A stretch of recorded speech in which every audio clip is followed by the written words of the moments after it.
The way I look at it is the Olympia should have any color backdrop it wants for the prejudging, so long as it's black.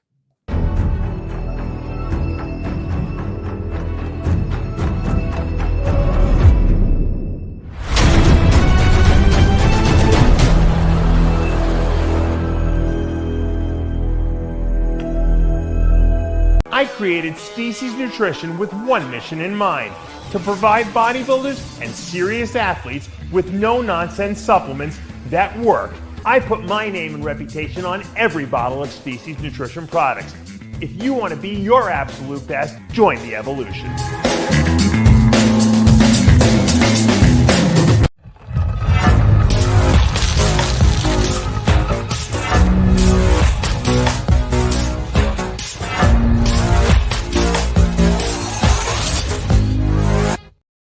And we're back for another installment of the Palumbo Podcast. I'm Dave Palumbo, joined, as always, by my brother in crime and in lawfulness, in eating Thanksgiving dinners and Christmas dinners, John Romano. Hey, John, what's interesting, about today's, I'm going to be going to Pittsburgh tomorrow, as you know, for the Right. Show. Say hi to Jimmy for me. I will. I'll be out there with Sid and Chris Aceto. And as you probably saw, Good Vito tore a lat earlier in the week. He's had to pull out of the lineup. And I know what people are probably thinking. I was thinking the same thing initially. I'm like, how could a guy pull out of a lineup about a week out with a little lat tear? But I guess it's you know how it happens. You know how when Dorian tore that bicep before the '94 Olympia, and his whole arm turned, red and bruised. And that's kind of the way his lat is looking now, because all that blood that was deep buried in there is now coming to the surface. Unfortunately, if he had 2 weeks, probably could get the blood out of there. But right now it looks terrible. So he's pulled out of the show. You never know what's going to happen every time you go to the gym, and it's the closer you get to a show, the more you just got to be so careful, man. Yeah. I had something similar, not similar, but I had taken a shot in my leg. I always said, don't ever take shots in your leg. I took a pH shot in my leg, and I must have hit a nerve. I mean, what are the odds, right, of nailing a nerve? And my whole leg went into spasm. And this was 6 weeks out from the Olympia. Not from the Olympia, from the Nationals in 1996. The one Jay Cutler won. And I didn't think it was going to come back to normal. It took me the full 6 weeks to get it to look presentable. It was scary. It was annoying. I can't imagine having something like that happen a week out from a show. It's a nightmare scenario, because you spend all the time. Yeah, no, it is. It totally is. You know what's really funny is that almost every bodybuilder I know will say that, that they knew that they were going to tear the muscle, right? But they just did it anyway, right? Lyle Alzado told me when he tore his bicep, he was going to clothesline this guy. He goes, I knew my bicep was going to tear. I knew it, but I just had to do it. I had to take one for the team, Or it's like the guy in the bench press, John, that he comes down with the weight and he feels a little twinge in his pec, and he says, you know what? I'm just going to do one more rep. And then he tears. And that's the rep. He could have just stopped. The rep. Right, exactly. So, yeah, that's always the story of everyone's life. But, we send out our obviously quick, speedy healing. I'm sure I'll see Good Vito at the show. I'll probably be just sitting there, watching the show. And unfortunately, he doesn't speak English, so I don't know if I'm going to get much of an interview. Wow. But I think he speaks like 3 other languages, but he doesn't speak English. He speaks Russian and he speaks Portuguese. Chris said perfectly, because he lives in Brazil. His wife is Brazilian. He's from Russia originally. Wow. And what's weird? Usually they teach you English in Russia, right? I mean, Eugene spoke English when he came here. Eugene did. Not great, but I mean, he spoke. A lot of them do, but those are very difficult languages. Portuguese is fucking impossible, man. I was there. I speak Spanish, so I figured, Portuguese, kind of close to Spanish. Not right. Not even close. It's like very close to French. Isn't it more close to French? I don't know. It's just a very difficult language, And then, of course, Russian is extremely difficult. Yeah. And what else does he speak? I think that's it. But I mean, two languages, you'd think English would be one of them, but it's not. It's one thing to speak like Italian and Spanish. They're almost the same, Right, you know, right. but it's another thing to speak another language from a completely different region of Europe or the world, you know. That's the one thing in life. I had like a list of things that I wanted to do that I didn't know if I would be able to do because they were difficult. One was driving a stick shift, which I mastered. I was very happy with that. When I was in first grade, I thought I was going to have trouble reading, and I was mastered that. I was able to read, and the other thing was learning another language fluently. And I took Spanish for 5 years, and I knew the words, I knew the grammar, and it's just if you don't use it and you don't speak it, you just the only way I would have been able to do it is like my father did it. My father went to Spain. He lived there for a year. After 2 months of living there, he just started speaking it. He said immersion. I lived in Mexico and got a Mexican girlfriend that didn't speak English. I was fluent in like 3 months. Yeah, but you're good with like you just pick things up pretty easily, and you have a good like a photographic memory, so you remember all the vocabulary. I would have a little bit more difficult time, but I know if, like you said, if I immersed myself in it, I would learn it for sure. Well, I took Spanish in high school 1 year. Right. I took Spanish 101, and that was it. Then I went to Costa Rica. I learned, so all of then Mexico and Mexico a couple of times. So my Spanish is what we call street Spanish. It's not out of the books, but I speak the way they speak. And it's so funny. They tell me, we always know who learned Spanish from the book because it's got no sayings, Yes, yeah. Like I had the Spanish teacher, Miss Mark Antonio. She spoke perfect, like fluent Madrid, Castilian. Yeah. Yep. So. But no one. The funny thing is that the Spanish changes from country to country, island to island. It's all different. Yeah, and Barcelona, Spain is Spanish is crazy. Yeah, and it's very lispy. They have a very the sounding, way of pronouncing the words. Isn't that more Madrid Spanish? Because I went to Madrid. Well, it's like that. It's Castilian. It's like traditional Spanish, Spain Spanish. Rafael Santoja speaks like that too. Right, exactly.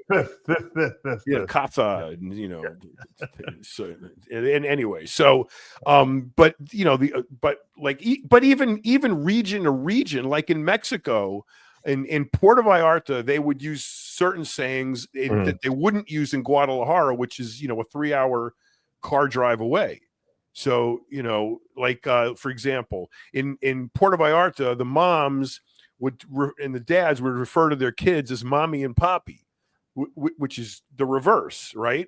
And in Guadalajara, they don't even know what the hell you're talking about. They don't do that there. So, I mean, then in Costa Rica, a swimming pool is a piscina, and in Mexico, it's an alberca. So the words aren't even close, It's like the difference between pond and lake, I mean. It's so you got to live there where you're intending to speak the Spanish you want to speak, because if you don't, no one's going to understand what you're saying. Yeah. So that's one of my bucket list things I just can't do. I know you speak fluent Spanish, which is great, but I can't speak Spanish. I'm a little perturbed, and I don't know if I'm at a point in my life where I can do it. Another thing I wanted to do is I wanted to be able to play the piano. I never really. Yeah, that's a good thing to learn. But I want to go back to the stick shift. I'm glad you did that. I didn't want you to miss out on it. Heel and toe downshifting and the Can you do that? So you know what I did, John? I wanted this BMW. This was back in 90. What year was that? 97, I guess. So I wanted to buy this you remember that little M Roadster they made? Yeah, the M1. Yeah. It wasn't M1. It was the M4. It was like the Z3, but it was the motorsport version. The M version of the Z3. Yeah. So it was like a 6-speed. It was like, and I loved this car, man, and I wanted it. And I'm like, so you know what? I took I hired a driving instructor to teach me how to drive the stick shift. And after about like 2 lessons, I picked it up, and because other people had tried to show me and they just couldn't. They couldn't explain it right. This guy was so patient. Wow. You could tell the guy's was doing it for 20 years, and he taught me how to drive the stick shift. And I was like, holy mackerel, because for some reason, the whole coordination thing of using the left foot, because you're not used to using the left foot, it was just too much. No one could explain to me. I don't learn by feel. I learn by instruction type of thing. So. Well, it's a wonderful thing to know how to do. Yeah. There's valet guys that can't park the car sometimes, because I bet these young kids can't drive. They can't do it. The Department of they fix the roads, whatever, the Department of Transportation. Yeah. Had a line of trucks up for sale outside, brand new trucks, and they're selling them. And one of the dudes works out at the gym, and I go, "Why are you guys selling all the trucks? Didn't you just get that brand new? They still have the stickers on them." He goes, "They're stick shift." Oh my God! So he goes, "No one can drive them." I saw an interview with Mark Zuckerberg, and I forget what show he's on. What's that comedian guy with the long hair? He's like a goofball. He's got a good podcast. Zuckerberg was on there, so he's asking him. He's like, "What kind of car do you drive?" He's like, "Well, the people in Facebook kind of convinced me now I shouldn't really be driving. That I should have people drive me around." And I kind of got bored, and so I learned how to fly a helicopter, and I just thought, what? They said, I think you flying a helicopter is more dangerous than you driving a car. Why don't you get a car? So he's like, so he got this Cadillac, but he said, I wanted a stick shift. So he got like a 6-speed. I didn't even know Cadillac made it. He probably had to take it from the Corvette. Or he probably had it custom made for himself. So he has like a 6-speed, manual Cadillac he drives around. And, wow. I never saw one of those. I had that BMW M5, the one they made in 2000, which had a 6-speed in it. That was fun to drive. I'll bet that was. Oh my God. Was that the V10? It was a V8, but it was it's a 4-door sedan with a stick shift. It's just like really fun driving that. A friend of mine had a V10 version of that car. I didn't like the V10 when they came out. He Mercedes when they did that. He had this aftermarket exhaust on it. It sounded like a fucking Formula One car, man. He took me for a ride up. It sounded good, but the V10 had no low end torque, John. No. It was like slow as shit off the line. High RPM motor. Yes, high RPM motor. Yeah. It was. I think it was from their. They lifted it from their motorsport, They did from the racing division. They did. Right? That was a racing motor, the block from the racing. Their new one. My friend has the M5 competition. We traded cars for like a week because he needed to use my SUV, and that thing had some pair of balls, like 650 horsepower. Wow. It was a V8. It was I think supercharged. It had a lot of balls. We just bought a Beamer.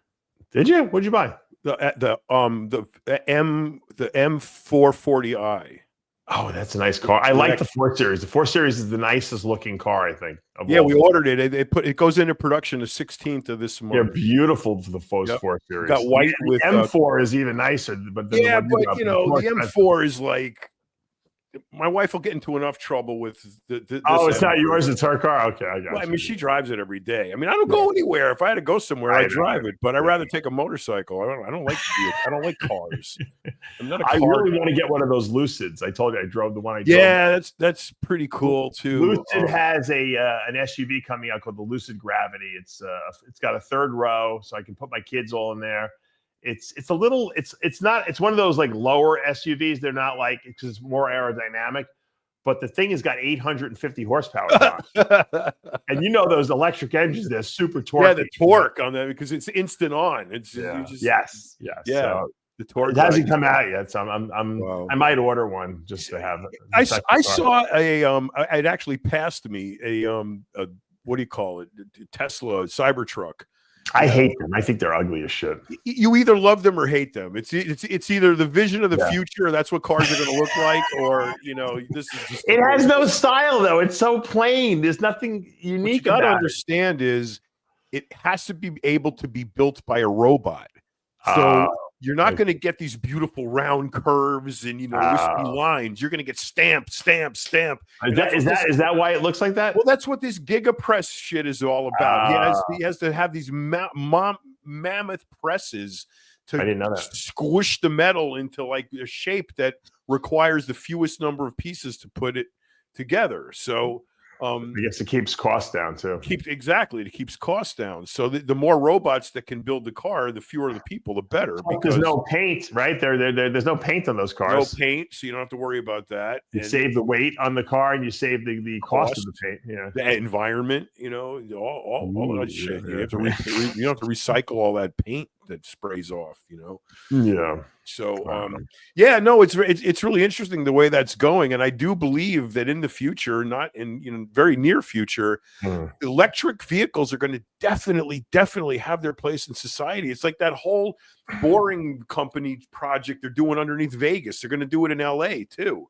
Oh, they're bored. They're doing more of that. I told you I went through those tunnels. Yeah, the guy who I rode with in one of them, in one of the Teslas, told me that the project is long term. It's going to cover the entire strip from the airport to the stratosphere.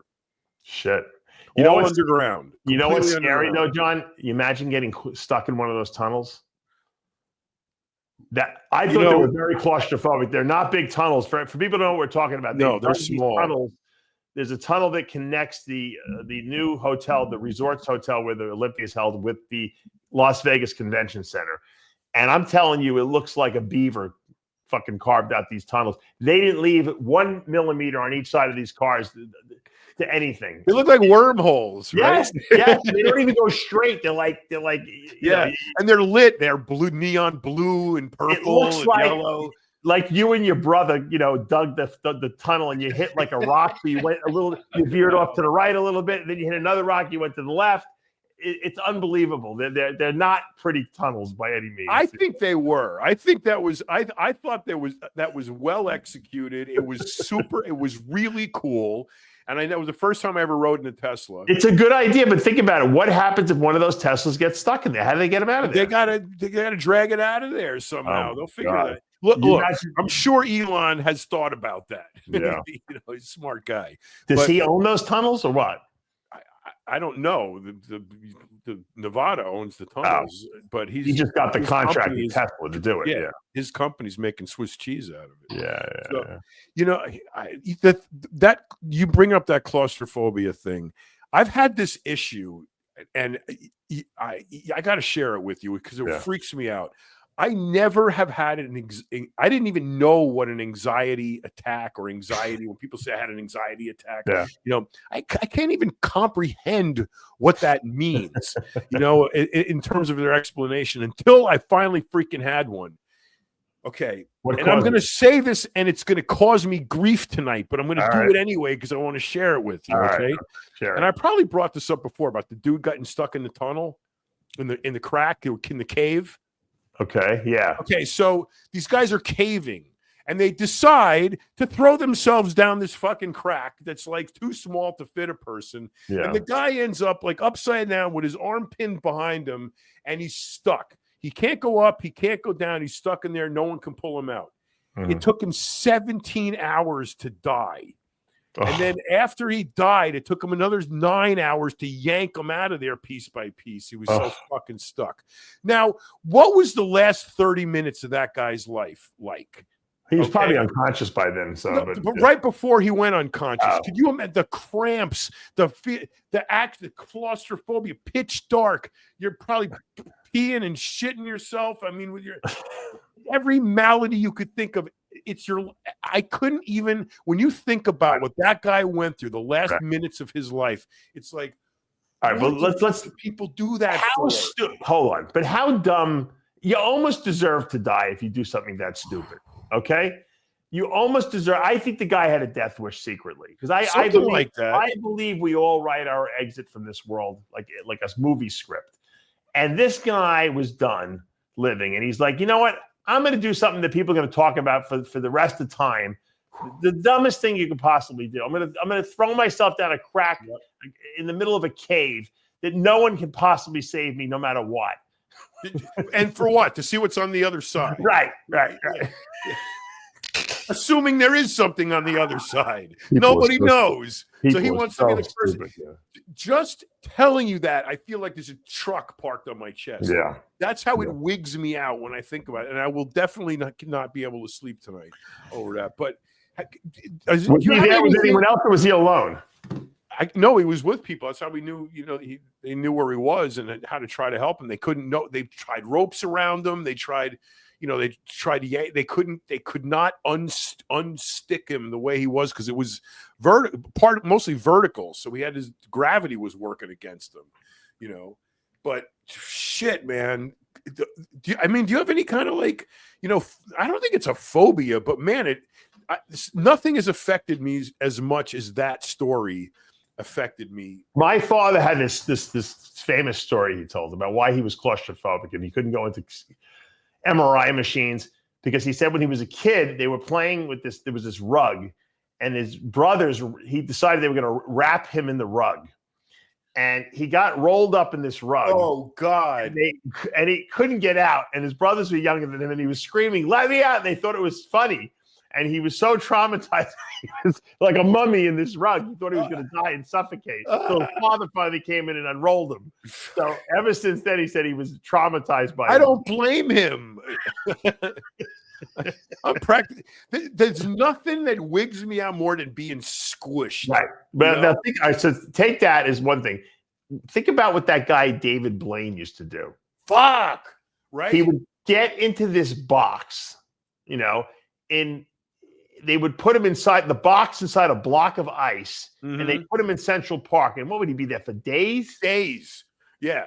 Days. Block.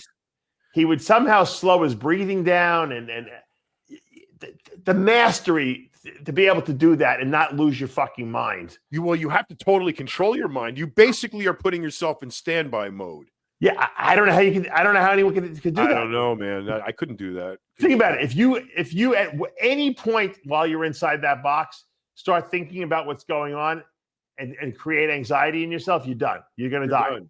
You're going to die because they can't get you out of that box fast enough. There's no way for you to even signal for someone to get you out of the box. Do you imagine getting into that freak out mode and then you're hyperventilating and you're like, you want to kick it and you can't move and holy shit. Getting buried alive has got to be the greatest fear anyone could ever have.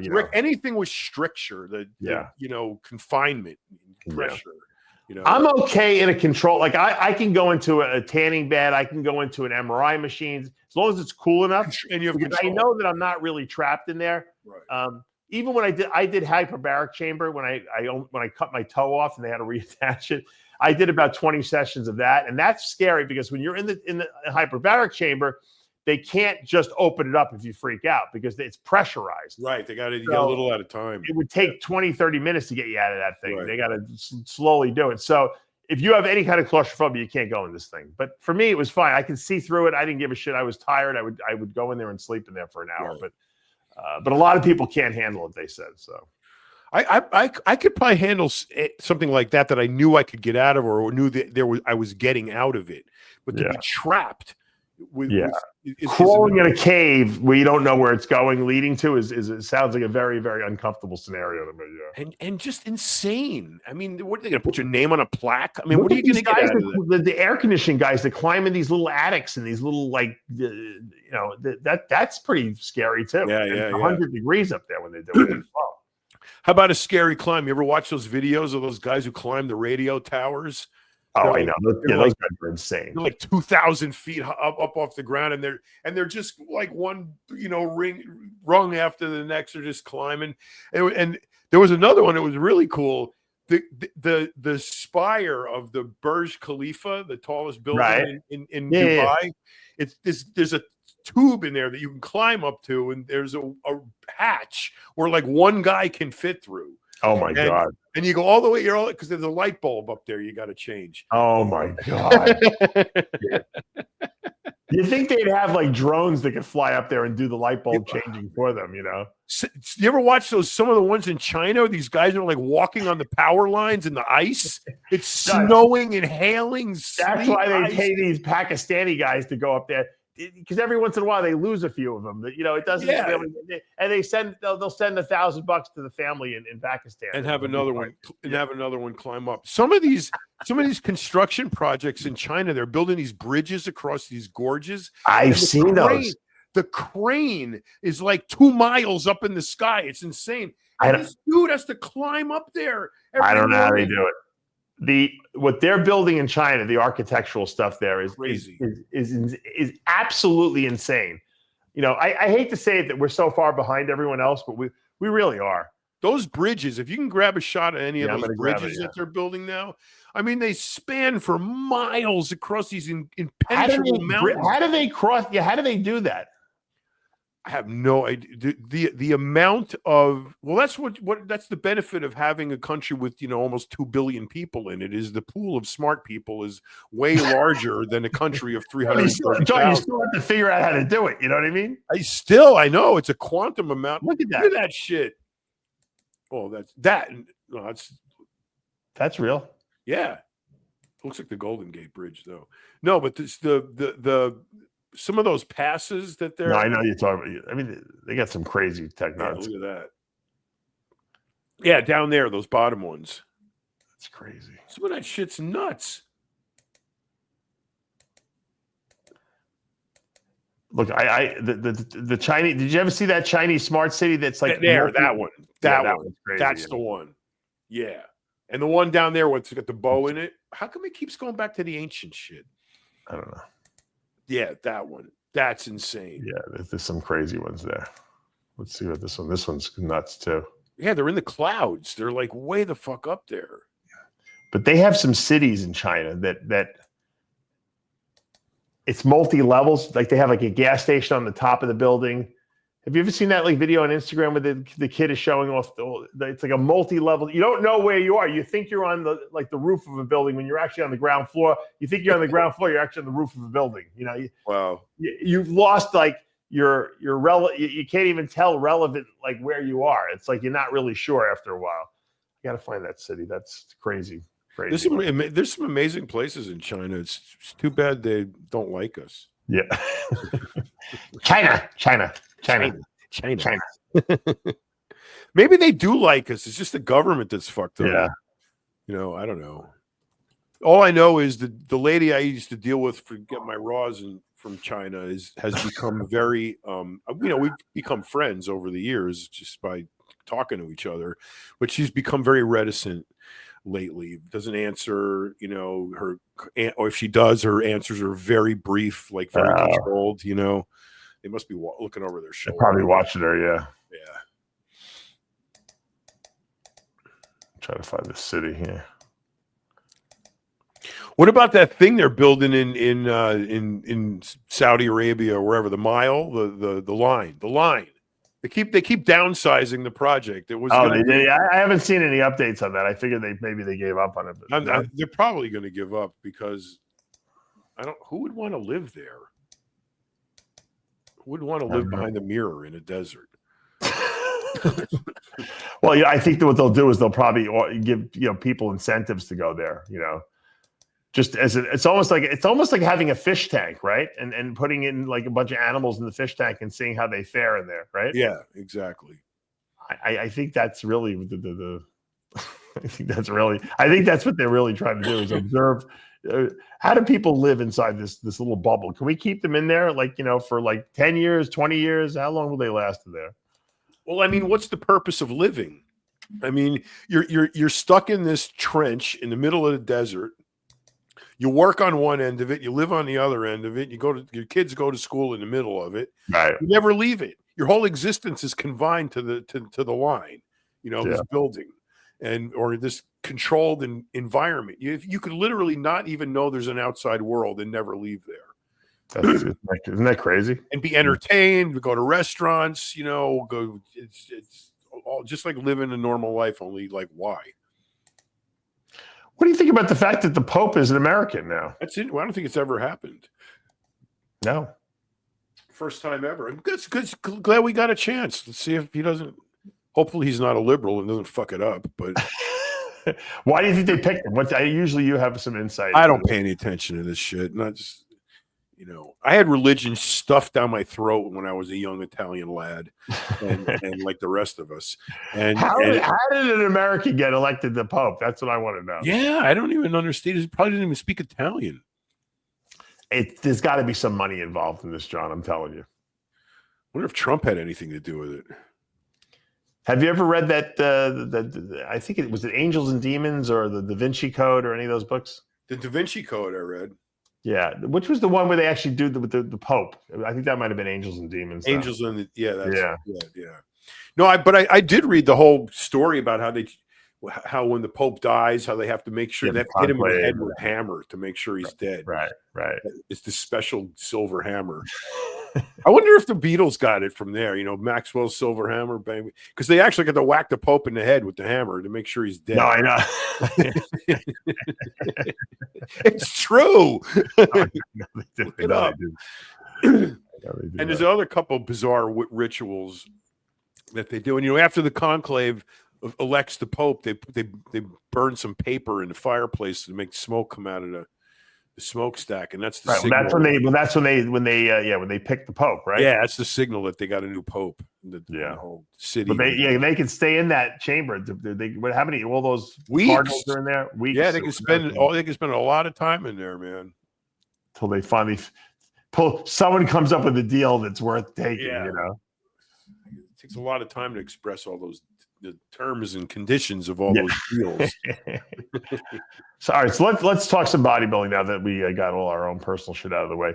So Dan Solomon made a statement about a week ago that no matter what, he doesn't care what anyone wants. Black backdrops, we're not putting a black backdrop up for the Olympia, right? That was remember he said that. Yep. Now it seems like he's going back on his on what he was saying, and he's saying that, well, if that's what people want, we could talk about it having a black backdrop for the prejudging. What do you think the motivation behind that is? Let me pull this up here. I'm going to tell you what I hope it is. Okay. There is a delineation that's got to be recognized between entertainment and the competition. All right. The competition requires the most viewable detail of the competitor as humanly possible. Yeah. So if you got smoke infiltrating the arena, and you got neon lights and fucking TV multiple TV backgrounds and all this flash and shit, you can't see the bodybuilder. No, we knew that though, John. We've been saying this for 5 years already. Yeah. No, what I'm saying is as reference to what I think Dan realized is that people who are going to prejudging are looking for that detail, and the only way they're going to see it is on a black background. So give the people what they want. But just a week ago, he said that they're not going to do a black backdrop. I think never ever. My guess is he thought about it, and I haven't talked to him yet about it. I will see him tomorrow in Pittsburgh, and I will ask him personally. You'll ask him. Is that I think and I'll see if I'm right. I think he thought about it, and he listened to enough people about it, and realized that this is what's best for the athletes. Honestly, if you look at it, if you pare it all down to the ridiculous, this is for the athletes, and it most behooves them, right? It gives them the best shot at being judged effectively if they're against a black background. So I think he realized that, and you gotta look, man. The athletes have to come first. You got to pay deference to the athletes. If you don't, you have no show. I was, a big advocator, and I know Jay Cutler was too, of not putting the guys on at 11 o'clock at night. And we got a lot of flack and kickback from that. Of course, Jay has a lot more clout in the industry. And when he said, I'm not going to prejudging because of it, they changed the time. I was bitching and complaining for 2 years. No one cared about what I said. Yeah, no one cared. And Jay said, they changed the deal. Look, Dan's got a tough job in that sense of balancing, production versus contest in the way it's, presented. And, you got to make some tough choices. The black background is not the best for TV, but it's the best for the athlete. And that's just the bottom line. Yeah. Well, look, we've talked about this before, but what Jake Wood does for the Olympia is beyond beneficent. Okay. He is spending a fortune on this show. There's no way he's making back what he's spending because there's too many classes now with too many competitors that qualify for the Olympia. He's got to pay for all these people to come in, stay in a hotel room that's very expensive. Okay, we know how much those rooms are at the resorts. He's got to feed them. He's got to fly them in. Some of them are international. I mean, the flights and hotel and food alone has got to be. You and I don't want to know how much money he's spending on that, and not at all. I can promise you that. That could be probably over $1 million, I would think. Yeah, easily. Right? Yep. And plus the staff who's running the show too. And you got to consider that they got you over a barrel especially in a city like Vegas, because the Olympia, people don't realize the enormity of the footprint that spectacle takes up. And there's only a few places in the world that you can hold it, that'll contain it in any kind of way that's, agreeable to the public. So even just finding a venue, they know that, and you're going to pay top dollar for the one of a few places that can hold it. So look, it's a monumental undertaking, no matter how you slice it. If I was holding it, like 2 years ago, they had it at the Orlando Convention Center there. Yep. I would leave it there, to be honest with you. It had to be way cheaper there. There's no way it was more expensive there. It was very convenient. I know everyone wants to be in Vegas. Look, even though I can drive to Orlando, I enjoy Vegas. Believe me, it's nice to be able to go to Vegas and have a good excuse to go there. But it's very expensive. And, at the end of the day, the Olympia can only generate so much income for, you can only sell so many booths and so many tickets, right? Because the venue is limited by how many seats you got. And by that footprint, the enormity of the footprint, exactly. And the footprint, like you said. So I remember talking to Wayne DeMille about this years ago.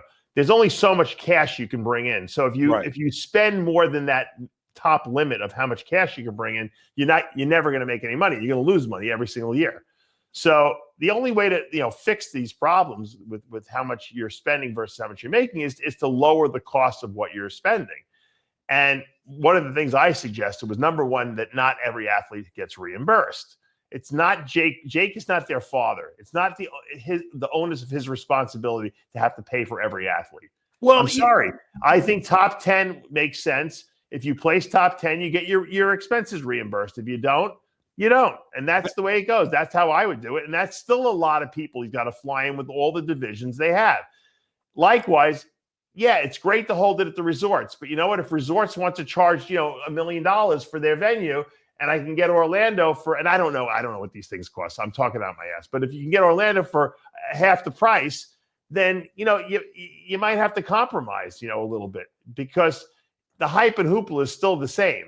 It's just, we got to make money. You can't lose money every single year. Okay. And then he's got to raise prize money too. Because if the Arnold raises the prize money, he's got to raise prize money. So that's right there. That's how much prize money he's giving away. Over $2 million in prize money too. At least. Yeah. I mean, he's giving 600 to the winner of the Open. So, I mean, there's a lot of money. And so I want to see Jake do this thing for the next, 20, 30 years, that he's around. And I know he says his kids are going to take over after him. So I don't want it to back out of the show and say, you know what, this is just a losing proposition at this point. I'm going to sell this thing off. So I think there has to be a compromise, and the fans can't expect too much. And I don't think there should be that much pressure put on him and Dan to have to put up, a show of the Academy Awards caliber, because it's just not necessary. The Orleans, as much as I hated the hotel as far as being the host, the actual venue at the Orleans wasn't bad. No, the venue was nice. It was actually like an old theater. It was kind of cool looking. The Salvation Army decor left a lot to be desired. No, the actual Orleans hotel was terrible. Yeah, the hotel was awful. The venue, like you said, the venue was brand new. It was beautiful. Yeah, the thing next to the thing was beautiful. The Mandalay Bay was it. That was the place. They should have kept it there. But that is where it belongs. Look, the Olympia belongs in Vegas. It just does. Okay. And Orlando's not cheap either. There was just something. Let me throw a scenario at you. Right. John Romano's going to run the Olympia. I'm giving you the Olympia for the year. You've accepted the challenge. You got to hold it. Okay. You got to pay for it. But any profit you make, you keep. Okay. Where are you holding it? It's a good question. I mean, I'm gonna shop for the best. Sean's going to Mexico to hold it. That's right. I might. That may be. Another country may be the answer. Yeah. Because costs are less. I'm going to Qatar. I'm going to Dubai. Let me tell you, there's venues in Mexico City that will dazzle you, blow your mind. I believe you. Okay, blow your mind. And we could have it there. You want to talk about half the price? Yeah, there's no unions down there that are charging $1,000 a pallet to bring your shit from the back to the front. You know, it's cheap. So and guys wouldn't have to worry about bringing their steroids; they could just buy new ones there. Right there. You don't have to worry about anything. You could actually have how they have like these little like hot dog stands. You could have Jimmy running a hot dog stand selling Anadrols. What I would do if I ran it is I would move it to place like Mexico City or similar. Right. Okay. I'd find one of the monster huge gyms there that's got the auditorium, the hotel next door, and create an environment that is conducive to producing a competitor. And then I would back them up 6 months and say, you got to come here you got to sign a contract, come here 6 months ahead of time and prep for the Olympia. Here, you don't move. You stay right here. There's the gym. There's the hotel. There's Consuela's going to cook your food and feed and make sure you got enough water and everything's taken. And then you just exist to train, rest, and compete. That's it. If I had my way, okay. So because I'm telling you, you got to think of there's a thought process that goes into the 3 pillars of what's important. The promoter's investment and his return, the athlete's, well-being and, ease of competing and the experience that they're going to have backstage and on stage, and the audience. So you got to make all 3 of them happy. And it's really fucking hard to do. So, the athletes are always going to complain about the fact that there's not enough stuff for them backstage. They got to lay on the floor. There's no green room. There's no food. There's no this. There's no that. No towel boy. Whatever. So they're going to complain about that. The audience is going to complain there's too much smoke. I can't see. The lights are in my eyes. The seat's uncomfortable. The drinks are too much. Whatever. And then who's left they're going to complain too. So how do you make how do you make everybody happy and put on the show? I think the first thing you got to do is lower the cost, right? Because if you lower the cost, you can increase the stuff. That's my point I'm making. Right. Vegas does not make sense. It's too expensive. Too expensive. If you go to Qatar, they built 21 or something like that stadiums for the World Cup. They air conditioned an outdoor stadium. So you were sitting outside and air conditioning was blowing on you with a roof off the thing. It was outside in 100-degree weather with air conditioning. Wow. If they can do that there, think about how comfortable they can make a venue for Mr. Olympia there. We've said this, we've toyed with this concept before, but somebody from one of these countries with a shit ton of money has got to be willing to say, blank check. Let's do this up. Yes. Right. And for once and for all, have the example of what to shoot for. Right. It would take the pressure off Jake because he can still have the production quality he wants, plus 100 times better than that. Yes. And he doesn't have to pay for it. Nothing. So he can be a businessman and say, you know what? Like Joe Weider used to do. I own the Olympia. You want to have the Olympia? This is what it's going to cost you. I will, let people bid it out. Whoever Qatar wants it, Dubai wants it, Saudi Arabia wants it. Make me an offer, and you pick I think he's going to do the best job, and Jake doesn't have to do anything. He flies out there at like Joe Weider, and he sits in his seat. He has no stress on himself. Nope. And these guys put on the production of a lifetime, like the Academy Awards. The athletes get flown out there. They put up in 5-star hotels. They have chauffeurs driving them around. They got handlers. They got food. They got drugs. Whatever they need, they got right at their disposal. And guess what? They can give away $1 million to all first place winners in every category. And the money is not a big deal because they got oodles of money there. Right. It's the second most popular sport behind soccer in all these Middle Eastern countries. Mm-hmm. It would be like letting him put on the World Series of baseball there, Dave, the problem that exists is this. Nobody has sat down and figured out the formula that incorporates the maximum amount of money you can possibly make on the Olympia versus the minimal amount of cost that you can incur to put it on. But you know what? Versus the reach that you can get by employing all means possible. These guys don't even want to make money, John. They don't care in the Middle East. That's the thing. I mean, no, that's you're talking why about the guys you can get them to do it. Right. No, I'm talking about is if you were an investor wanting to invest in this, or if you were Jake or whatever, you want to follow a formula that's geared towards bringing this from here to here. The formula is a formula for failure, because you can't pay for all these athletes, give out the kind of prize money that you want, have it in the venue you want, and make your money back, because it's too damn expensive. John, you're not wrong. In basketball and baseball and football, they don't make money. They make money from selling tickets, sure, but they don't make oodles of money. They make the money from the sponsors. Okay, Coca-Cola, Cadillac, right, BMW, who's ever sponsoring the event, right? That's who's paying the bills. Okay? Why do you think none of these top tier purveyors go near bodybuilding? You think because it's a drug mystique? I think it's either the steroids, or they think that it's a niche sport that no one really cares about. I'm really shocked that Red Bull doesn't get involved. But there's such a stigma on steroids that I have to believe that's the reason. We at one point at MD, we offered Harley Davidson the back cover for free.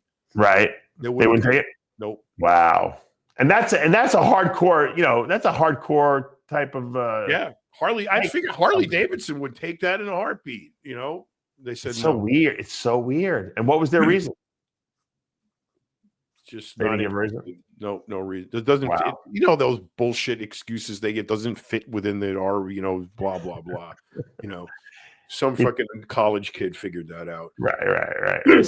So given the fact that we know that this is the case, that no major sponsors are going to put up the kind of money necessary to underwrite a show like this, and the only people who will put up that kind of money are countries that love bodybuilding, which thank God there are some. Right. Thus the Middle East we're talking about. Yeah. Okay. Even Brazil, right? Yep. Brazil for sure. Well, they like to inject a lot of shit into them.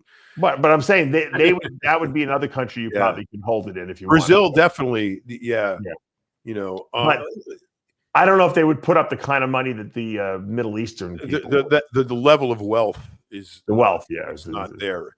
The thing is, if any of these major sponsors would pay attention to what is so different about MMA or any other extreme sport where there's drugs involved and bad boys involved and tattoos and facial hair and all the things that society finds nefarious.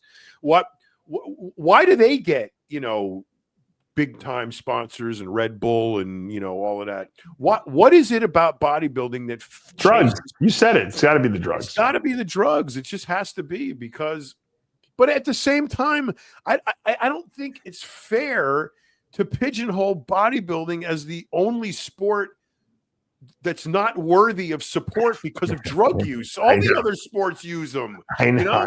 Why are they fucking with us? Because we don't deny it. That's why. No, you know why? Because we don't do anything. We pose. We don't do anything. There's no discernible effort expended. That happens in the gym leading up to the show. But when you're at the show, you're posing. It's a pageant. But I think if they went to the Middle East and held the Olympia there a few years, that I think, and it was popular and successful, and it was, and people made a big deal about it. I think that you would get maybe American companies to say, maybe there's something we're missing here. It seems like this is awfully popular, and they're giving away millions of dollars, and these athletes are like, they look like gladiators, from the Middle Ages. I think maybe we can somehow, if like a clothing company can get behind it. Maybe we can get these guys in our clothing, or maybe we can get these people to hold our products up in the, I don't know, whatever companies they happen to bring in there. I think that it has to be a business model, a proven business. It's like Bleckman. Bleckman would never do anything until it's already been proven. Then he's like, all right, we'll do it better. Right. So let them do the R&D. You have to show them that there's a success possible with holding the Mr. But Olympia. not always. I mean, it depending proof of if you're concept. branding. You gotta have proof of concept, John. You take Red Bull, for example, okay? Everything that they promote is death-defying. Right. you can games, make everything. You from no matter what it is, you can mend up a little ball of blood and guts in the corner. No problem. But bodybuilding's too dangerous because it sends because of the drug use. I mean, you can walk out on a wing on an airplane with no parachute and jump off into a mountain and grab a glider and go down the rest of the way on a mountain bike and hit a ski jump and fly off with a kite and land on water skis and go under a mountain. That's okay. All right. They're not taking drugs, John. They're not taking drugs. Testosterone. Oh, that's too dangerous. That's too. The wingsuit guy who flew through the hole in the rock this big at 200 miles an hour and not get pushed into a bird shit. Let's promote that to kids. That's okay for kids to see, to aspire to do that. Jump out of fly through wingsuit through a hole in the rock.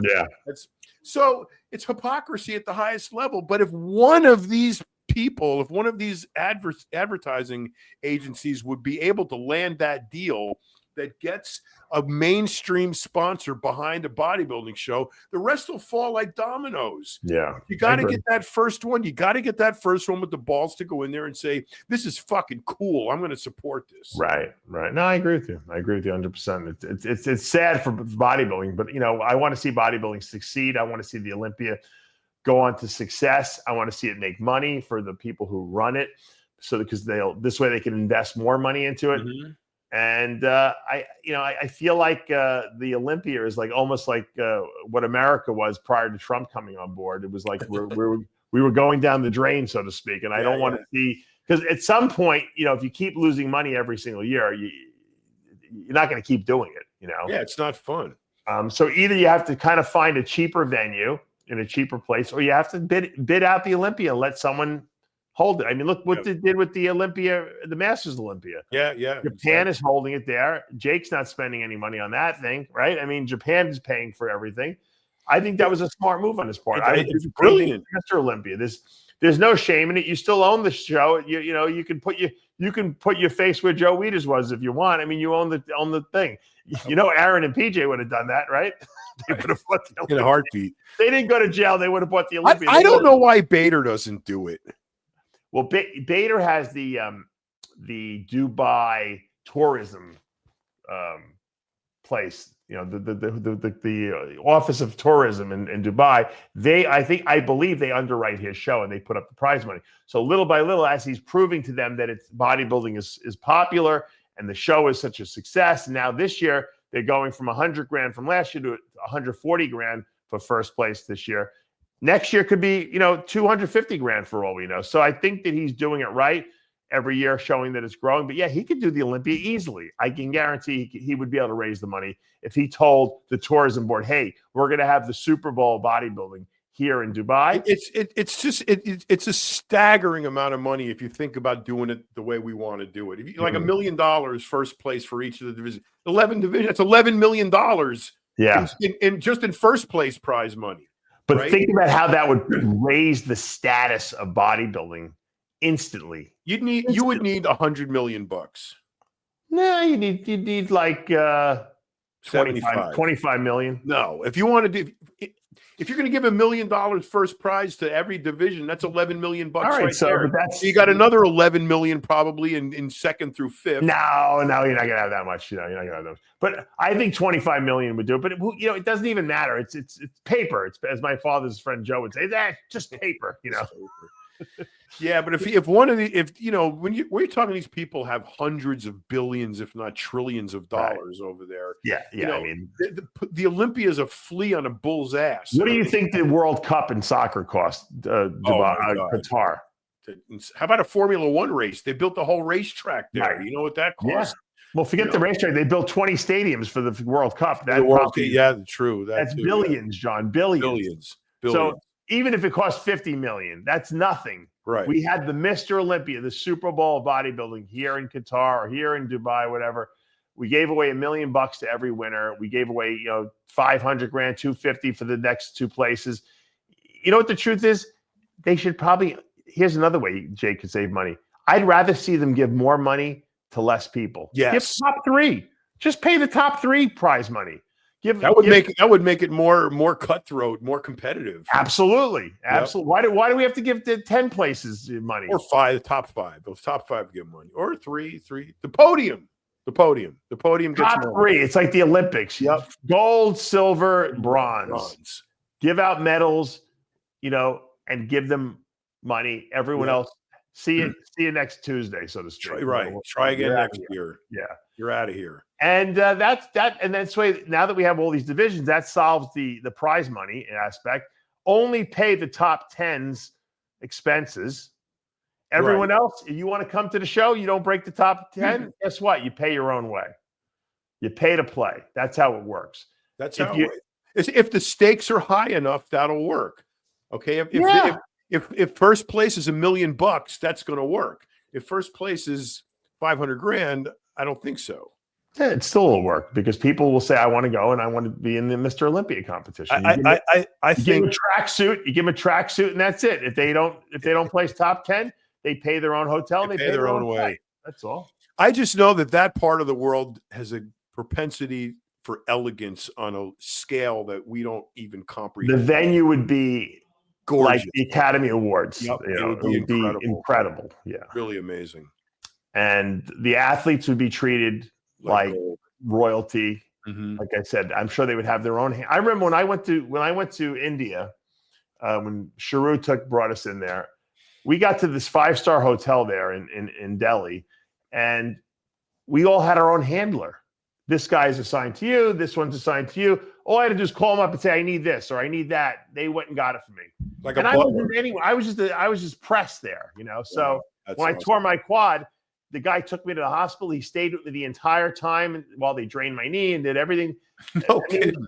Paid for everything. It was unbelievable. It was I mean, that's how you have to be taken care of. That's first class, And I think that the only way to do that is really and there's nothing wrong with changing the business model. I was looking at my office just today, and I saw. Remember the Y cut back Bleckman was pulling back in the day. For those of you who don't remember, John and I worked for Muscle Development. Steve Bleckman owned the magazine. We left. We started RX Muscle. We started covering all the bodybuilding shows around the globe. I had a network of photographers. We were bringing in a ton of advertising dollars. It was paying for it. And then it started slowing down because the industry was the supplement industry kind of had a little dip, a little depression. And people weren't putting up the money as much as they were anymore for the advertising. I said, you know what? It's not worth spending all this money to cover all these minor shows. My new business model is I'm only going to cover the top shows. And we're going to focus more on TV programming, which we can do in-house. And this is when YouTube started becoming big. And I said, I think that's the future. Right. So we came out with all these new programs. And Bleckman calls up Chris Aceto, who's been working for me since day one, right? And he says, "Yeah, Chris, you really should come over to MD." And Chris is like, "Why should I do that, Steve?" He goes, "Because RX Muscle's cutting back." Why cut back? It doesn't pay. We're going to keep covering more shows and we're going to hire more people and do it better. So Chris sent me. I think it was via text. He sent them. So Chris sent me the text and we were laughing and making jokes about it. I remember it. Yeah. The next 5 years. And I had who was that? The guy who drew those cartoon caricatures for MD. Oh, Lyman Shelby. Lyman Daly. So Lyman. I got in touch with Lyman, and Lyman did a caricature. I got to put the picture up. I haven't shown it in a long time. Bleckman with a Dana Lynn Bailey puppet. Remember that? He put Dana Lynn Bailey on the cover because he thought she was like the hottest thing, and everyone was saying you got to Dana Lynn Bailey's hot. So Bleckman never put women on the cover. He put Dana Lynn Bailey because he was desperate, and all these guys were bailing on him at this point because he wasn't paying anyone. Jay left, Jose Raymond left, Justin Compton left, Bleckman. These were all people working for him at the time. And so I had Lyman do this character. It's Bleckman. It looks exactly like him. And he's got this Dana Lynn Bailey puppet on his hand. And it says, "Why cut back?" And there's a dump truck, like a garbage truck, with Jay Cutler, Jose Raymond, and Justin Compton in the back of the truck, like laying it like this, like they're being carted off. And then there's a picture of Cedric McMillan running along the side of the truck, like, trying to jump on the truck to get out of there. It's so funny, this character. Where is it? I'm going to take a picture of it. I'm going to put it online. Oh my God, I want to see it. The cat, how he captured Blackman. He was a good artist. Brilliant. I did a lot of work with him. We did a whole comic strip. I know that. Quadra Blue. What's it called? Blue. Quadra Blue. Quadra Blue, right? Yeah. He's tremendously talented, but it was so funny, and but the message was that when you realize something's not working, which I realized, it's the business model I had 5 years earlier wasn't working anymore. So I changed it and I went to something else, and I put all my efforts and all my energy into the TV programming, which is where the future was. Right. We were the first ones doing TV programming. We were, yeah. I mean, you built the studio, and we really put a lot into it, and it paid off because that's really where the future was going. It wasn't going to be with going to every single show and covering, because no one cared anymore. People only cared about the busy shows, and Blackman went out of business because of that.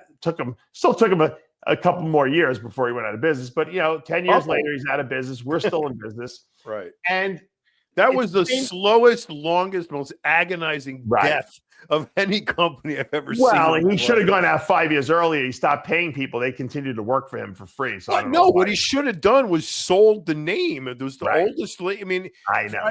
Dan Solomon would have given him $500,000 for it. Well, Dan would have sold it for him. That's for sure. Yeah. Well, either way, right now it's worthless. It's expired. It's the oldest, longest. We don't want the Olympia to go the same route. Exactly. You can't keep trying to do the same thing over and over if it's not working. Right. I mean, what Dan and Jake have done for bodybuilding is you can't even quantify it. It's so great. I mean, between putting on shows during COVID when there was no money and no sponsors, to constantly upping the ante on the show and making it greater and better every single year, putting it in nicer venues, bringing in the best of the best, giving away more money, $600,000 to the first place. I mean, Jake should not have to continue doing that if he's not turning a tremendous profit. And we know there's no way, it's impossible for him to be doing that. So I think the business model has to change. And, I want the athletes to make more money, but I don't want Jake to have to pay for it out of his pocket. That's not right. Weeder wouldn't do that, right? Would Joe go into his pocket? But we want some guy in Qatar to do it. Right. We want someone else. We want another as long as it's not Jake. Right, the show to do it. Exactly. Well, the thing is, the question comes down to who wants to spend money on bodybuilding and not get a return. That's what it comes down to. There's a lot of rich people in India too. I got news for you that might in put Pakistan up money as well. I mean, there's there's we got to go to China. We can go to China too. Japan.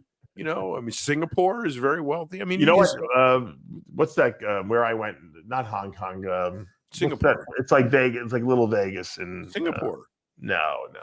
It's not Hong Kong. Not Singapore. It's right there. It's. I went there. We went there with RX Muscle. You didn't go, but I went. I didn't go. The crew. I'm drawing a blank on it. But anyway, there's places you can go that there's a lot of money. But I think the Middle East, as far as loving bodybuilding, the Middle East is probably the place. No, but what I'm saying is, it's a losing proposition. Basically, is what we're saying. It's cost so much.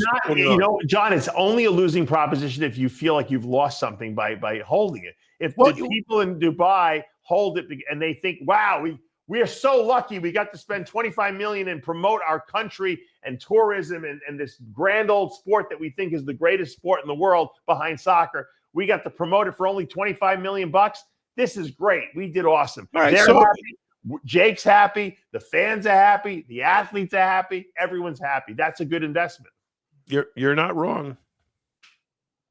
That's guess what? I bet you they could probably rig something up where they could drop a black backdrop down over the stage thing just for pre-judging, and then they could roll it back up again. They easily could do both. You don't have to roll anything up. They could do it all electronically. Yeah, I'm just kidding. But yeah, I mean, I'm sure you could rig something up where you could drop a black drop. Just a black screen. The screen will go black, and then you turn the lights on after the bodybuilders are off the stage. It's just do it with the TV wall.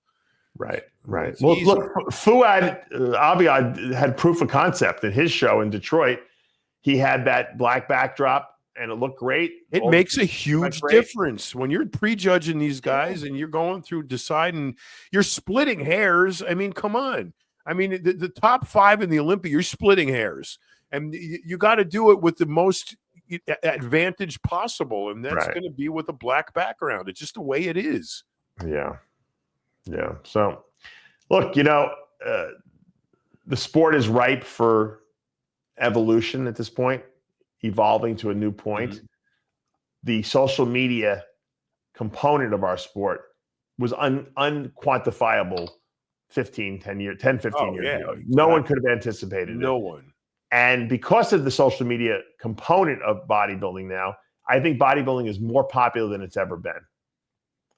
Because it's being promoted. We think like we're because there's no magazines, it sucks. But you know what? Social media is a magazine every single second of the day. Yep. The constantly changing magazine. Mm-hmm.